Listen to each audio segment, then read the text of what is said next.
Le bilan qu'on peut tirer de ces examens, c'est que globalement, il est positif, en ce sens que, comparé au taux de réussite de l'an passé, il a connu un bond de 8,59. Celui de l'an passé était de 44,43 et celui de cette année, c'est de 53,02. Donc c'est bon, il est significatif pour nous.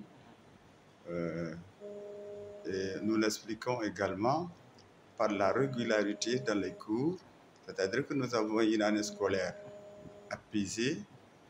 Et ceci est à mettre au crédit des enseignants et des syndicats.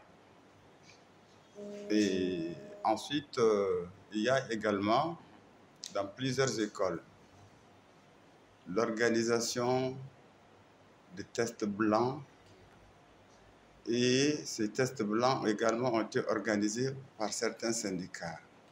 Les dits tests ont certainement contribué à préparer les candidats au DEF psychologiquement et matériellement.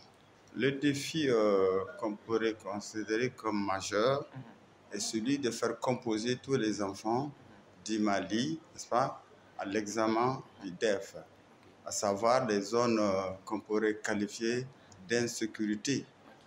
Hein? Et on était arrivé certaines fois à délocaliser des centres. C'est-à-dire qu'ils quittent le centre initial où ils devaient composer pour des raisons de sécurité. On a délocalisé ces centres-là.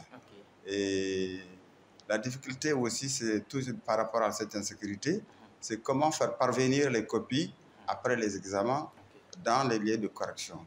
Et ceci, l'armée a beaucoup contribué à nous aider à le gagner. Nous avons pu faire composer les enfants qui sont en Mauritanie, dans le camp des réfugiés. Tout ça, c'est des efforts pour nous, qui nous ont permis de dire qu'on a réussi et relevé les défis. Quand on a impliqué les syndicats, ils ont procédé à la sensibilisation des militants. Et ceci nous a permis de minimiser les cas de fuite et les cas de fraude dans les examens. Parce qu'il faut reconnaître que c'est les enseignants qui détiennent les sujets, c'est les enseignants qui surveillent, c'est les enseignants qui corrigent. Et donc, s'ils s'engagent à fond, il va de soi que l'on réussisse.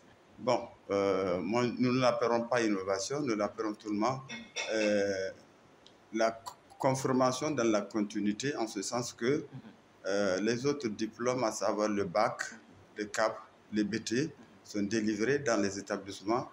Et donc, pourquoi pas le DEF aussi. C'est tout. On a souhaité qu'il soit délivré dans les établissements, tout comme le bac, le CAP et le BT.